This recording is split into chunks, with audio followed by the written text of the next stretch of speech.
আলহামদুলিল্লাহ ওয়াসসালাতু ওয়াসসালামু আলা রাসূলিল্লাহ ওয়া আলা আলিহি ওয়া সাহবিহি ওয়া মাওয়ালা আম্মা বা'দ। সম্মানিত দর্শক শ্রোতা, আজকে আপনাদের সামনে মুসলমান হিসাবে আমাদের টার্গেট এবং পরাশক্তি, বিশেষ করে মুসলমানদের শত্রু হিসাবে ইসলামের বিপরীতে যে শক্তিগুলো আজকে বর্তমান বিশ্বে কাজ করছে, তাদের মিশন ও ভীষণ, এর মধ্যে পার্থক্য কী সেটা নিয়ে আজকে আলোচনা হবে। এবং এটার জন্যে আল্লাহ নবী সাল্লাল্লাহু আলাইহি ওয়াসাল্লামের একজন প্রসিদ্ধ সাহাবীর থেকে যে ঘটনা আসছে, এটা হাদিসের যে রুলস আছে, যে উসুল আছে, ওর তুলনায় এখানে হলো ঐতিহাসিক দিকটা এখানে খাটে, এবং এই দৃষ্টিকোণ থেকে এটা প্রসিদ্ধ এবং ঐতিহাসিকগণের কাছে এটা গ্রহণযোগ্য। এবং যেমন মুসলিম মনীষীরা এটাকে উল্লেখ করেন, আমি একটা গবেষণাতে পেয়েছি যে বিধর্মী গবেষকরাও এটাকে অত্যন্ত গর্বের সাথে উল্লেখ করেন। এবং এই জায়গায় যেহেতু আরও কিছু ঐতিহ্যের কথা সংশ্লিষ্ট আছে, আল্লাহ নবী সাল্লাল্লাহু আলাইহি ওয়াসাল্লাম সাহাবা ইকরামদেরকে তাদেরকে কীভাবে গঠন করেছিলেন, গড়ে তুলেছিলেন, তাদের পার্সোনালিটি কত শক্তিশালী ছিল, এবং এর ভিত্তিতেও এটা একটা চ্যালেঞ্জ হিসাবে এই পারস্য যে সাম্রাজ্যবাদী যেটা রুস্তম, তার একেবারে হৃৎপিণ্ডকে প্রকম্পিত করেছিল, সেই জন্য এই ঘটনার একটা বিশেষ প্রভাব রয়েছে এবং ইতিহাসে তার একটা আলাদা অবস্থান আছে। তো বিধর্মীদের যে টার্গেট, এগুলো কালকের আলোচনায় তো আসছে, তাদের টার্গেট হলো যে কী করবে, মুসলমানদেরকে মার কাট করবে, এবং এর ভিত্তিতে তারা কিছু মূলনীতি ঠিক করছে, ডিভাইড অ্যান্ড রুল, যে তুমি এদের মধ্যে বিভেদ সৃষ্টি করো এবং তোমার রাজত্ব একচ্ছত্র নেতৃত্ব তুমি চালিয়ে যাও। এই জন্য তারা বিভিন্ন জায়গায় তাদের প্ল্যানের মধ্যে বহু আগ থেকেই, এবং এখন এটাকে আরও প্রখরভাবে তারা এটা বাস্তবায়ন করতেছে। যেমন আমাদের চিটাগাঙ্গে টার্গেট করেছে, চিটাগাং, রংপুর সহ যেগুলো শুনতে পাচ্ছেন। আগে দক্ষিণ সুদানে একটা রাষ্ট্র তারা খ্রিস্টান বানিয়ে ফেলেছে। এই যে ডিভাইড অ্যান্ড রুল, তাদের যে মূলনীতি হলো যে মুসলমানদেরকে কী করা, তাদের অধীনস্থ করা। এবং যেমন ইসকনের যে ভীষণ আছে, তার মধ্যে একটা হলো যে কোনো মুসলমান এই পৃথিবীতে থাকতে পারবে না, একটা মুসলমান থাকা পর্যন্ত তাদের খাওয়া নেই, আরাম নেই, ঘুম নিদ্রা নেই। ঠিক তদ্রূপ শিখরা মুস পর্যন্ত কাটে না, অবাঞ্ছিত চুল যেগুলো শরীরের অন্য জায়গায় সেখানেও তার কাটে না। তাদেরও একটা সেই কমিটমেন্ট আছে যে মুসলমানদেরকে এই দুনিয়া থেকে এই ভূপৃষ্ঠ থেকে একেবারে নিঃশেষ না করা পর্যন্ত তাদের নাকি এই যেগুলো একটা বেশভূষা যেটা, এগুলো তারা অবলম্বন করে না। কিন্তু আমাদের এখানে এগুলো নেই। কিন্তু এগুলো নাই, এর বিপরীতে কি আসে সেটা তো তুলে ধরতে হবে। এবং সেই টার্গেট না থাকলে তো মানুষ টার্গেট ছাড়া তো বাঁচেই না, টার্গেট ছাড়া কোনো মিশন চলেই না। কিন্তু বর্তমান বিশ্বে যে তাদের কাছে পরিচিত আছে যে এই পরিভাষা, এটা ভীষণ মিশন, এর সাথে হলো ভীষণ। যে কোনো একটা দাওয়াতি বা অথবা যে কোনো মতবাদ এটা চালাইতে গেলে তার মিশন যেটা, তার দাওয়াতের যেই বার্তা যেটা পৌঁছাইতে কী লাগে, ভীষণ লাগে। ভীষণ ওইটা সামনে থাকে, ওইটাকে টার্গেট করে তারা কি করে, তারা অগ্রসর হয়। তো কালকে যেমন বলেছিলাম যে বর্তমান বিশ্বে যেমন মুদ্রা হিসাবে ধরা হচ্ছে আপনার চিন্তাকে বড় মুদ্রা, ঠিক ভীষণটা এটা হলো বড় একটা বিষয়, এটাকে এজেন্ডাও বলা হয়। এখন আর ওই কার কি আকিদা, কার কি ধর্ম, এটা দেখা হয় না, এজেন্ডা যেটা একটা বড় হয়ে যায়। এই জন্যই আপনাদেরকে বারবার বলা হচ্ছে, আপনারা এখন পর্যন্ত অনেকেই বুঝতেছেন না যে শিয়াদের এজেন্ডা হলো খোমেনি সহ এদের হলো যে ইসলামকে শেষ করে দেওয়া, মক্কা মদিনাকে ভেনিশ করা, আরব এর সাথে শত্রুতা, কোরআনের সাথে শত্রুতা, এবং এটাকে পারস্য আর অগ্নি পূজা আর হলো আপনার ইহুদি মতবাদ, ওইটাকে প্রাধান্য দেওয়া, এটা তাদের ভীষণ। এটা আপনারা যদি একটু কষ্ট করে কসরত করেন, নেটেও আপনারা খুঁজতে পেয়ে যাবেন। যদিও বা তাদের ওগুলো থেকে অত সহজে পাবেন না, যেহেতু তাদের একটা মূলনীতি হলো তাকিয়া মানে আসল জিনিসটাকে গোপন রাখা। তো এই থিওরিতে তারা এবং ইহুদিরা সমান। এবং শেখুল ইসলাম বলছিলেন যে যেখানে সেখানে পৃথিবীতে মুসলমানদের উপর হামলা হবে, বিধর্মীদের পক্ষ থেকে, ইহুদি খ্রিস্টানদের পক্ষ থেকে, সেখানে রাফিজি শিয়ারা তাদের সাথে থাকবেই। আর ইতিহাস এখন চোখ অঙ্গুলি দিয়ে দেখাই দিচ্ছে। এরপরে যদি কারো দেখতে ইচ্ছা না লাগে, তাহলে আপনি চুপ থাকেন, অন্তত আপনি নীরব থাকেন। যারা এদের ব্যাপারে মানুষকে সাবধান করতেছে, বা যারা মুসলমানদেরকে এদের ব্যাপারে সঠিক কথাগুলো বলতেছে এবং ইসলামের সর্বনাশ যারা করতেছে, সবাইকে আপনার শত্রু হিসাবে জানতে হবে। ইহুদিরা শীর্ষে, তবে এটা মার্কা মারা, খ্রিস্টানরা শীর্ষে, এটা মার্কা মারা। আর এটা হলো বোঝা যাচ্ছে না, ধোঁয়াশা, এই জন্য এটাকে একটু ফলো করে বলতে হয়। কিন্তু আমরা কি এটা নিয়ে পড়ে থাকি? আমরা তো যত শত্রু আছে এদের কথা আমরা বলি। তো দেখেন আজকে যেটা বললাম যে তাদের একটা মূলনীতি হলো ডিভাইড অ্যান্ড রুল, এটা হলো তাদের মূলনীতি। এই বর্তমান বিশ্বের যারা হলো পরাশক্তি, কালকে আমরা কিন্তু বলছিলাম যে শুধু পশ্চিমা শক্তি আমরা বললে আমাদের কাজ আদায় হবে না। আমাদের হলো পরাশক্তি, সবসময় বুঝতে হবে এগুলো আমাদের শত্রু। এমন অবস্থায় ত্রিবিদ, চতুর্মুখী যত হামলা আছে ইহুদিদের থেকে, খ্রিস্টানদের থেকে, নাম সর্বস্ব রাফিজি, শিয়া এবং হাউসি সহ, তারপরে হিন্দু সহ, তাইলে আমাদের যত পরাশক্তি সবগুলো বলতে হবে না। এখন আমাদের জন্য পরাশক্তি হিসাবে কাসের সবচেয়ে বেশি আমাদেরকে যে আঘাত হানছে এবং বারবার আমাদেরকে মারতেছে, ফারাক্কার বান দিয়ে আরো বিভিন্ন ইস্যু দিয়ে, এটা ভারতে হিন্দুয়ানি শক্তি। তাইলে পরাশক্তি যেটাই আছে তার মোকাবেলায় আমাদেরকে ইসলামী শক্তি হিসেবে দাঁড় হতে হবে, নিজেদেরকে দাঁড় করতে হবে। আর এটার জন্য আমাদের দুইটা শক্তি লাগবে, একটা আধ্যাত্মিক শক্তি, এটা হলো ইমানের সাথে সম্পৃক্ত, আল্লাহর সাথে আমাদের সম্পর্ক যত মজবুত হবে তাকওয়াবান আমরা হব, আল্লাহর অবাধ্যতা থেকে বিরত থাকবো, আল্লাহর সন্তুষ্টির কাজ করব। আর 2 নম্বর হলো আমাদের বাহ্যিক শক্তি, এটা হলো আমাদের সেই প্রস্তুতি নেওয়া তাদের মোকাবেলা করার জন্য। বর্তমান আগে এক সময় ছিল আপনার অসি যুদ্ধ, এখন শুরু হয়ে গেছে এটা হলো আপনার কিসের যুদ্ধ, এখন শুরু হয়ে গেছে আপনার এই বটম চাপার যুদ্ধ। এই এখানে বসে বসেই মেরে দিল। দেখছেন যে কতদিন যাবত যুদ্ধ হচ্ছে, এটা কিসের মাধ্যমে? খালি সুইচ টিপ দিয়েই, আর খালি অস্ত্রগুলো তৈরি করা আর ওখান থেকে আমদানি করা, এই তো। তাইলে এখন হয়ে গেছে যুদ্ধের রং রূপ ভিন্ন। তথে আধ্যাত্মিক শক্তি আগের জায়গাতেই আছে, আল্লাহর সাথে সম্পর্ক ঠিক রাখা, সততা এবং ন্যায়পরায়ণতা, তারপরে আল্লাহ ভীরুতা। আর এরপরে বাহ্যিক যেটা, এটা হলো যুগের চাহিদা অনুযায়ী পরিবর্তন যেটা হয়েছে সেটাকে আপনাকে আয়ত্ত করতে হবে যথাসম্ভব। আর মিশন এবং ভীষণ এটা ঠিক রাখতে হবে। তো আসুন, তাদের ভীষণ তো বুঝতেই পারলেন, তাদের জান্নাত নাই, যদিও বা বলে এগুলো মিথ্যা কথা। ইহুদিরা বলে যে আল্লাহ পাক আমাদেরকে কিছুদিন জাহান্নামে শাস্তি পোহানোর জন্য দিবেন, এরপরে আমরা যেহেতু আল্লাহর শাহাবুল্লাহিল মুখতার, আমরা আল্লাহর নির্বাচিত তার সন্তান, তারা বলে এই জন্যে তারা বলছে লান তামাসসানান নার ইল্লা আইয়ামা মাদুদা, আমাদেরকে হাতে গোনা কয়েকদিন জাহান্নামের আগুন ভক্ষণ করবে, এরপরে আমরা সবাই স্বর্গে বাস করবো। এটা তাদের ওই যে বলে না যে পাগলের সুখ মনে মনে। তো ঠিক এখন শিয়াদের যে অবস্থা, এরা হলো ইহুদিদের চেয়ে আরো অ্যাডভান্স। ওরা তো বলছে কিছুদিন জাহান্নামের আগুন আমাদের ভক্ষণ করবে। এদের যে অবস্থা দেখেন না, ওদের জাহান্নামের আগুনের কোনো ভয়ই নেই। তার একটা জাজ্জল্যমান প্রমাণ হলো তাদের মাজার, যেভাবে এইগুলোকে তারা সাজসজ্জায় বাসর ঘরের মতো সাজাচ্ছে, এর অর্থ কি বুঝেন? এবং আপনার ওই যে ঢুল ডবকি বাজিয়ে নিয়ে যাচ্ছে, এটাতে কি বুঝেন? এরা মৃত্যুকে মৃত্যু মনে করে না, পরকালকে পরকাল মনে করে না। তো একদম নাস্তিক পরিষ্কার বলে দিয়েছে পরকাল বিশ্বাস করি না, আল্লাহকে বিশ্বাস করি না, এটা তো আপনি বুঝলেন তাদের, সে তো খারাপ, এতে কোনো সন্দেহ নেই, কিন্তু আপনি বুঝলেন যে এটা হলো নাস্তিক। আর আরেকটা হলো যে বলবে না, কিন্তু তার আচরণ হবে নাস্তিকের মতো। এই জায়গায় প্রচুর পরিমাণে মানুষ ধোঁকা খেয়ে যাবে। আবার ইসলামী লেবাস পরে, আলখাল্লা পরে যখন দাড়ি এবং পাগড়ি দিয়ে আপনার সেটাকে ঢাকবে, তখন তো আরো বেশিরভাগ মানুষ ধোঁকা খাবে। এই হলো আমাদের এই বিষয়ে সিরিয়াস হওয়ার মূল কারণের গুরুত্বপূর্ণ একটা দিক। এটা আপনারা একটু ভেবে দেখবেন, চিন্তা করে দেখবেন, ইনসাফের সাথে কাজ করবেন। ভাই 2 দিনের দুনিয়া, চোখ বুঝলে আপনাকে ইরানও কিছু করতে পারবে না, সৌদিও আমাকে কিছু করতে পারবে না। যদিও এটা বলা ঠিক না, কিন্তু আপনারা বানিয়ে নিয়েছেন আমাদেরকে সৌদি পক্ষ। আমি অকিঞ্চনের মুখে আপনার এখন পর্যন্ত কোনো দিন এটা সৌদি আর এটা হলো নন সৌদি এইরকম কোনো কথা শুনেন নাই। ইনশাআল্লাহ আমার জীবনের শেষ বিন্দু থাকা, শ্বাস থাকা পর্যন্ত এটা শুনবেন না, যেহেতু আমি মাঠে নামি নেই যে এই সংস্কৃতিকে ওই সংস্কৃতির প্রাধান্য দেওয়ার জন্য। আমার যে কথাগুলো সেগুলো হলো ইসলামকে, নবী সাল্লাল্লাহু আলাইহি ওয়াসাল্লামের সুন্নাহকে প্রাধান্য দেওয়ার জন্য। এর বিপরীত কুফরি, মুনাফিকি, শিরকি এবং বেদাতি, কুসংস্কার এবং পাপাচার, ওই সমস্ত এবং এদের যারা ধ্বজাদার, তাদের বিরুদ্ধে যেভাবে ইসলাম আমাদেরকে এলাও করে ওইভাবে বলার জন্য।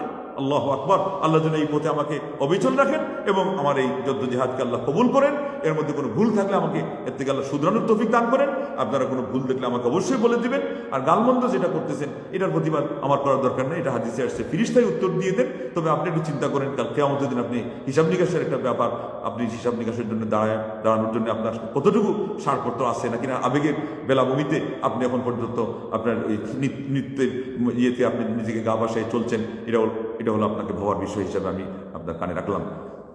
আসুন, রিবঈ ইবনে আমির ইসলামের ইতিহাসে বড় একজন প্রসিদ্ধ সাহাবী, সাদ বিন আবি ওয়াক্কাস রাদিয়াল্লাহু তাআলা আনহু যখন পারস্য সাম্রাজ্যের বিরুদ্ধে যুদ্ধ করতে গেলেন, তখন রুস্তম বলল, তখনকার সম্রাট, পারস্য সম্রাট, যে আপনার পক্ষ থেকে প্রতিনিধি পাঠান। তো তিনি পাঠাইলেন কাকে? আল্লাহু আকবার, রিবঈ ইবনে আমিরকে।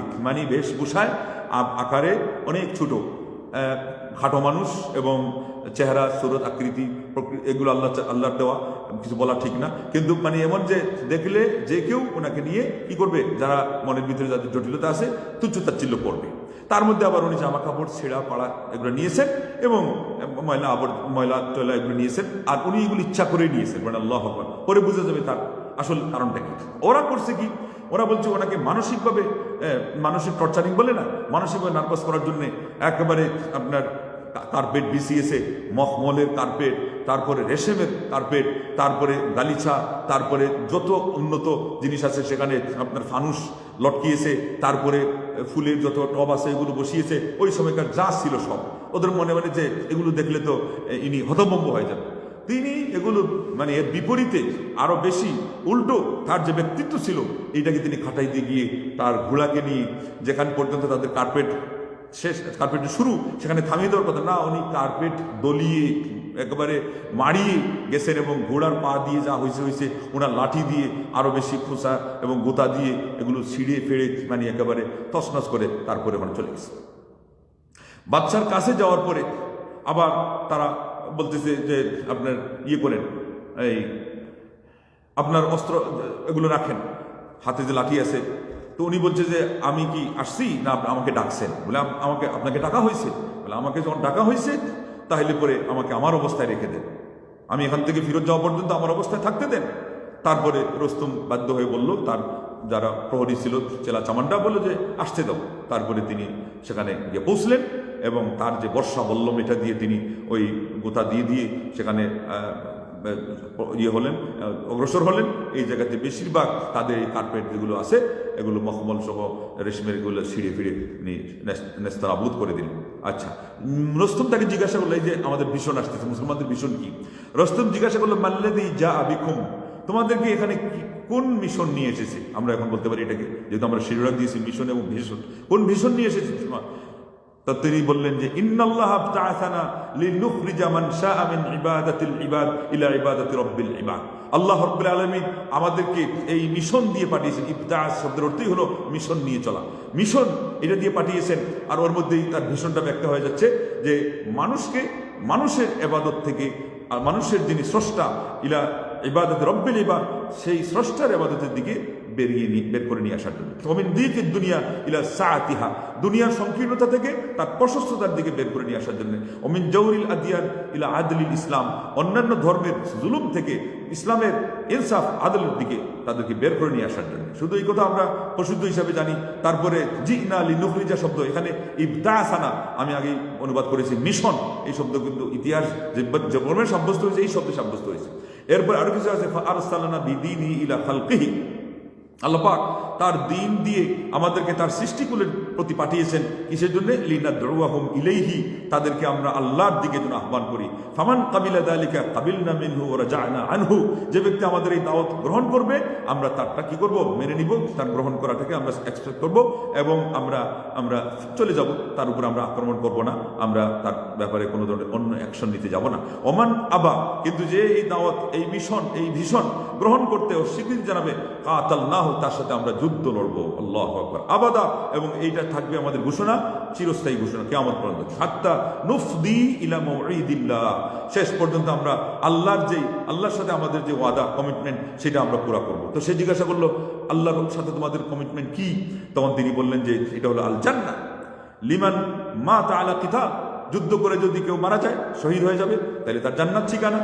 আর যদি সেটা না হয় তাহলে ও জফর, যে ব্যক্তি হাত্তা ওয়াজ্জাফর লিমান বাকিয়া, আর যে ব্যক্তি অবশিষ্ট থাকছে সেই ব্যক্তিকে দিয়ে আমরা কি করব?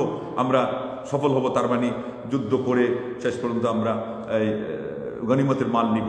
আর যুদ্ধ করে যদি আমরা শহীদ হই তাহলে তো আল্লাহ রাব্বুল আলামিনের যেই পুরস্কারের কথা কোরআন সুন্নাহ আছে সেটা হলো শাহাদাতের মর্যাদা পাওয়া। তো শুনেন, এই কথা বলার পরে রুস্তম কি বলল? রুস্তম বলল যে কাদ সামি'তু মাকালাতাক, আমি তোমার কথা তো খুব মনোযোগ দিয়ে শুনলাম। ফাহাল্লাকুম আন তুআখিরু হাদাল আমর হাত্তা নানজুরু ফি ওয়া তানজুরু, তাইলে আমাকে কি তোমরা একটু সময় দিবা, যেটা নিয়ে একটু বিবেচনা করব, তোমরাও একটু বিবেচনা করো। তিনি বললেন, কত চাও, সময় কত চাও? সে বলল যে আমার যত আছে, আমার সভাসদবৃন্দ, জনগণ, এর মধ্যে যাদের কাছ থেকে আমি গোত্র যারা প্রধান আছে এদেরকে পরামর্শ করতে যা লাগে, উনি বলছে হবে না। প্রথমে বলছিলেন যে একদিন 2 দিন, তো সে যখন এটা বললো যে অনেকদিন লাগবে, তিনি বললেন যে আমাদের নবী সাল্লাল্লাহু আলাইহি ওয়াসাল্লাম আমাদেরকে শুধুমাত্র দিয়েছেন মাত্র নুআখিরাল আ'দা ইনদাল লিকা আকসারা মিন 3, শত্রুদের সাথে যখন আমরা মুখোমুখি হব তখন এইরকম পরিস্থিতি দেখা দিলে মাত্র 3 দিন আমরা সময় দিতে পারি, এর চেয়ে বেশি না। আল্লাহু আকবার। এইটা বলে তিনি চূড়ান্ত কথা বলে দিলেন, ফানজুর ফি আমরিক ওয়া আমরিহিম ওয়াখতার ওয়াহিদাতান মিন 3 বাদাল আল্লাহু আকবার আজাল। তুমি চিন্তা করো এবং 3টার একটা, ওই যে যুদ্ধের ক্ষেত্রে 3টার একটা না, হয় তোমরা ইসলামের দাওয়াত কবুল করে নাও, আর নাইলে তোমরা কি করো, তোমরা যুদ্ধের জন্য ট্যাক্স দিয়ে থাকো, মানে আমাদের দেশ হয়ে গেছে করায়তো, আর নাইলে তোমরা কি করো, যুদ্ধের জন্য প্রস্তুতি নেও। আল্লাহু আকবার। তো বললেন যে সে তখন জিজ্ঞাসা করলো, তুমি কি তাদের নেতা নাকি? সে চাচ্ছে ওনাকে আটকাবে। তো তিনি বলছেন, শোনো, আমি নেতা না, ওয়ালাকিন্নাল মুসলিমিন কাল জাসাদিল ওয়াহিদ ইউজিরু আদনাহুম আলা আলাহুম। মুসলমানরা হলো একই শরীরের ন্যায়। তাদের একেবারে নিম্ন স্তরের যে মুসলিম, সে একেবারে সর্বোচ্চ স্তরের মুসলিম এর পক্ষ থেকে সে এই দায়িত্ব পালন করতে পারে। এখানে অন্য শব্দ বোঝাচ্ছেন হচ্ছে, কিন্তু অর্থ হলো এটা, মর্ম হলো এটা, মানে এই দায়িত্বে তারা সমান, তাদের পাওয়ার সমান, এটা হলো বোঝানোর উদ্দেশ্য। ফাইজতামা রুস্তুম বিরু আসায় কওমি ফাকাল। রুস্তুম তার সভাসদ এর মধ্যে নেতৃস্থানীয়দেরকে জমায়েত করলো। এরপরে বলল, হাল রাআইতুম কাত্তু আযযা ওয়া আরজাহা মিন কালামি হাযা রাজুল। তোমরা কি তোমাদের এই জীবনে কোনোদিন এর চেয়ে আরো দৃঢ় এবং শক্তিশালী কোনো দৃঢ় প্রত্যয়ী কোনো মানুষকে দেখেছো? তারা বলল যে আল্লাহর পানা, আল্লাহর আশ্রয় চাই। আপনি দেখছি প্রতি দুর্বল হয়ে গেছেন। নাউজুবিল্লাহ দিয়ে কুকুর শব্দ তারা প্রয়োগ করে বলল যে এর লেবাস পোশাক দেখছেন, ওর বেশভূষা দেখছেন? তখন বাদশাহ বলল, রস্তুম বলল যে আরবিয়ানরা এরা লেবাস পোশাকের তোয়াক্কা করে না, এরা খাদ্য খোরাক নিয়ে এতটুকু যত্ন নেয় না।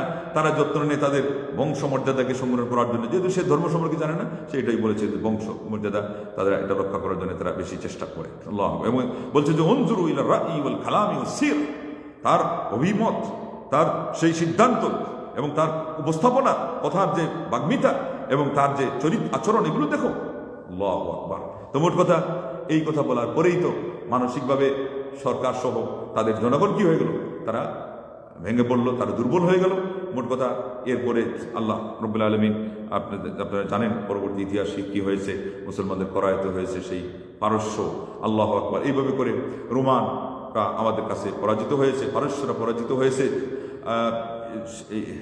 ভারত, তারপরে চীন, তারপরে আফ্রিকা, এইভাবে মাঝখানে থেকেই গেল। এর আগে আপনার ইয়েমেন, সিরিয়া, ইরাক, এই সবগুলো মুসলমানদের করায়ত হলো। আল্লাহু আকবার। আল্লাহ রাব্বুল আলামিন মুসলমানদের শৌর্য বীর্য এতটুকু দিয়েছিলেন এর কারণে যে আমাদের মিশন এবং ভীষণ আমরা ঠিক রাখছিলাম। আমাদের এই টার্গেট নিয়ে যদি আমরা সবাই কাজ করি ভাই, তাহলে আমাদের মধ্যে দ্বন্দ্বের কোনো কারণ নেই। এটা যদি টার্গেট থাকে, তাহলে এখানে চলতে গেলে ইসলামের যে নিয়ম আছে, এর আগে যেগুলো করার কথা, ইমান, ইসলাম, নামাজ, রোজা, নিজের আমল ঠিক করা। খলিফা ওমর রাদিয়াল্লাহু আনহু চিঠি লিখলেন না যে দেখো, আমরা এবং তারা পার্থক্য হলো এই যে আমরা আল্লাহর আনুগত্য করি, তারা আল্লাহর অবাধ্যতা করে। কিন্তু আমরা যদি কোনো একটা বিষয়েও পাপ করি, অন্যায় করি, তাহলে আমরা তারা সমান হয়ে গেলাম। অতএব তাদের উপর আমাদেরকে বিজয়ী আল্লাহ করবেন না। এই জন্য তোমরা পাপ থেকে বিরত থাকো। এটা হলো সবচেয়ে বড় শর্ত, যে আল্লাহর অবাধ্যতা থেকে বিরত থাকা। এবং উহুদের যুদ্ধে সাহাবাদের জয় পরাজয় দিকে পাল্টে গেল। মূল কারণটা কি? নবী সাল্লাল্লাহু আলাইহি ওয়াসাল্লাম একটা নির্দেশ অমান্য করা। এটা কোনো ওরকম কোনো পাপও না যে নিজের মনের খাহিসাত মিটার দিকে একটা কিছু করছে, চুরি, জিনা, লা ইলাহা ইল্লাল্লাহ। কিন্তু এটা হলো একটা নির্দেশ।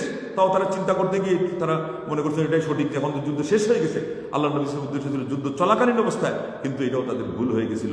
তখন আল্লাহ রাব্বুল আলামিন তাদেরকেও শিক্ষা দিয়ে দিলেন।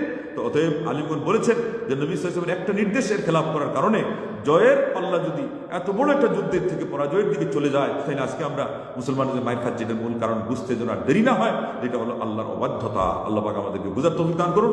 এই ঘটনা আসছে বিদায় নেহায়াত ইমাম ইবনে কাসির উল্লেখ করেছেন, আর তারিখে তবরিতে 3য় খণ্ডের 401 পৃষ্ঠায় এসেছে। আমি আগেই বলেছি, হাদিসের যেই চিকন নিক্তি, এর বিচারে এই বর্ণনা মুহাদ্দিসদের নিকটে মানে সাব্যস্ত হিসেবে আসে নাই, কিন্তু ঐতিহাসিক দিক থেকে এটা গ্রহণযোগ্যতায় অনেক শীর্ষে। আর সবচেয়ে বড় কথা হলো এখানে যে অর্থ যেটা আছে, এবং ইসলামের যে মিশন এবং ভীষণ, আর সাহাবাদের যে পার্সোনালিটি, এবং এটার মাধ্যমে তারা অনেক কিছুই আলহামদুলিল্লাহ জয় করেছেন। এবং বড় একটা কথা প্রসিদ্ধ আছে যে ইসলাম কি করেছে, বিভিন্ন দেশ জয় করেছে তার চরিত্রের মাধ্যমে, তার এই যে পার্সোনালিটি, তাদের ব্যক্তিত্ব, তাদের যেই আপনার আল্লাহর উপর ভরসা, এগুলো দিয়ে যতটুকু যে মূল্যবোধ দিয়ে তারা বিজয়ী হয়েছেন, আল্লাহর পক্ষ থেকে সাহায্য পেয়েছেন এবং শত্রুদেরকে পরাস্ত করেছেন। এটা অস্ত্র দিয়ে করতে পারেন নাই, জনসংখ্যা দিয়ে করতে পারেন নাই। তারা আমাদেরকে বলে যে আমরা অস্ত্রের জন্য এটা করছি, সেটা করছি, এই জন্য আমাদের বিরুদ্ধে এরাও লেগে আসে। তারপরে ওইদিকে ইহুদি খ্রিস্টানদের পাশাপাশি হিন্দুরাও লেগে আসে। আসলে অস্ত্র বল দিয়ে মুসলমানরা কোনো দিনই কিছুই করে নাই। যেটা করেছে এটা হলো আমাদের ইমানের বলে, আমাদের চরিত্রের বলে। তো আজ যদি আমরা বিধর্মীদেরকে পরাস্ত করতে চাই, আজকে ভারতে যেখানে সেখানে যত্রশত্র আমাদের মুসলমান মা বোনদের উপরে, ছেলেদের উপরে, তাদের ঘর বাড়িতে, তাদের সেই আপনার আসবাবপত্রের উপরে, তাদের যে সমস্ত লা ইলাহা ইল্লাল্লাহ সহায় সম্বল এগুলো ছিনিয়ে নিচ্ছে, জোর করে তাদেরকে বর্ডার দিয়ে বাংলাদেশে পুশ করে দিচ্ছে। এই যে এইগুলো কারণ, কিসের কারণ? আসল ঘটনা হলো আমরা আমাদের আসল জায়গা থেকে সরে গেছি। ইমানের শক্তি যেটা আমাদের, আর এরপরে ঐক্যের শক্তি, তারপরে প্রস্তুতির শক্তি যেটা বাহ্যিক, এই দুইটা দিক নিয়ে বাহ্যিক শক্তিটা পরিব্যাপ্ত, যে ঐক্যবদ্ধ হতে হবে। আর ঐক্যবদ্ধ হতে গেলে কিছু অবশ্যই কোয়ালিটি আছে, ক্রাইটেরিয়া আছে। আপনি নাম সর্বশক্ত মুসলমান, কিন্তু সে কাফিরদের সাথে তার তলে তলে মিল, যেমন রাফিজি শিয়ারা। ঠিক কিন্তু এদের সাথে দেখা যাবে অনেক সুফিরাও কিন্তু মারাত্মক পর্যায়ে, যারা গালি সুফি, যারা একেবারে ওদের সাথে মিলে যায়, হ্যাঁ, যারা ওই যে ইয়েতে গিয়ে আপনার চিটাঙ্গে মাইজবান্ডারেতে গিয়ে বলে যে হজরত বাবার কিবলাতন খালি না যাইম, মাথা ফাটি ফালাইম বিল্লাহ। এরপরে বলে যে আল্লাহর দন নবীকে দিয়ে আল্লাহ গেলেন গায়েব হইয়া, নবীর দন খাজাকে দিয়ে খাজা গেলেন গায়েব হইয়া, খাজার দন বাবাকে দিয়ে খাজা গেলেন গায়েব হইয়া, আর বাবার দন খাজার দন বাবা নিয়ে বসে আছে আজমিরে, কেউ ফিরে না খালি হাতে, বাবার এতের দরবারে, খাজার এতের দরবারে। এই যে কথাগুলো, এগুলো দিয়ে যদি কেউ সুন্নি মুসলমানও দাবি করে, তার কি ইমান থাকবে? এই জন্যে যাদের ইমানই নেই, এদের সাথে তো কোনো আপনার মিতালি হবে না। তথায় অন্তত ন্যূনতম ইমানের ভিত্তিতে, তাওহীদের ভিত্তিতে, এরপরে আমরা বলবো যে আরও আমাদের দরকার সুন্নার ভিত্তিতে আমরা সবাই জন্য একমত হই। এইভাবে আমরা এক এবং নেক হয়ে যেদিন কাজ করব, সেদিন আল্লাহ রাব্বুল আমাদের মিশনেও বারাকা দান করবেন, আমাদের মিশনকেও আল্লাহ রাব্বুল আলামিন সফল করবেন। আমাদের টার্গেট সেদিন কী হবে? সফল হবে। দুনিয়াতেও আমরা বিধর্মীদের উপরে বিজয়ী হব, অন্তত আমাদের উপরে জুলুম করার থেকে, মারমার কাট থেকে তারা বিরত থাকবে। আর না হলে আমাদেরকে নিরাপদে এই দুনিয়াতে থাকার জন্য, আল্লাহর ইবাদত করার জন্য পরিবেশ আল্লাহ রাব্বুল আলামিন আমাদেরকে দেওয়ার জন্য তিনি যেমন ইহসান করবেন, তারাও আমাদের উপরে এটার ব্যাপারে কোনো ধরনের হুমকি ধমকি এবং জোর জুলুম এগুলো দিয়ে আমাদের মুসলমানদেরকে কুণ্ঠাসা করতে পারবে না। মহান রব্বুল আলামিন আসমা সাল্লাল্লাহু দোয়া করছি, আল্লাহ পাক আমাদের মুসলমানদের সেই সুদিন ফিরিয়ে দিন, এবং আমরা আমাদের যে চিন্তা, আমাদের যে চেতনা, যে জন্য আমরা আসছি, আমাদেরকে যে বার্তা দিয়ে দুনিয়াতে পাঠানো হয়েছে আল্লাহর ইবাদত করা, আর এটা হলো আন্তর্জাতিক পর্যায়ে বা অন্যদের পর্যায়ে আপনার যে চিন্তা থাকা দরকার, সেটা হলো যে তাদেরকে আল্লাহ রাব্বুল আলামিনের ইবাদত থেকে নিয়ে আসা, বা দাওয়াতি যে আমাদের মিশন, এই মিশনের আমরা বলবো এটা টার্গেট। এই টার্গেট সব জায়গাতে চলবে, জিহাদের মধ্যে চলবে, আপনার আন্তর্জাতিক লেনদেনের সাথে চলবে। এটা করলে আল্লাহর পক্ষ থেকে গায়বী সাহায্য আসবে, এবং আমরা সবাই এক এবং এক থাকতে পারবো। দুনিয়া আখিরাতে আল্লাহ আমাদেরকে কামিয়াব করবেন। মহান রব্বুল আলামিন যেন সেই তৌফিক দান করেন, আমাদের গুনাহ খাতা মাফ করে দেন, বিপদ দূর করে দেন। মুসলমানদেরকে আল্লাহ এই দুনিয়ার জমিনে যতটুকু মায়ের খাওয়া হয়েছে এই পর্যন্ত এই খান্ত দিয়ে আল্লাহ মুসলমানদের দুর্দিন এর অবসান ঘটান এবং সুদিন ফিরিয়ে আনেন। আমিন। ওয়া আখিরু দাওয়ানা আনিল হামদুলিল্লাহি রাব্বিল আলামিন। ওয়াসসালামু আলাইকুম ওয়া রাহমাতুল্লাহি ওয়া বারাকাতুহু।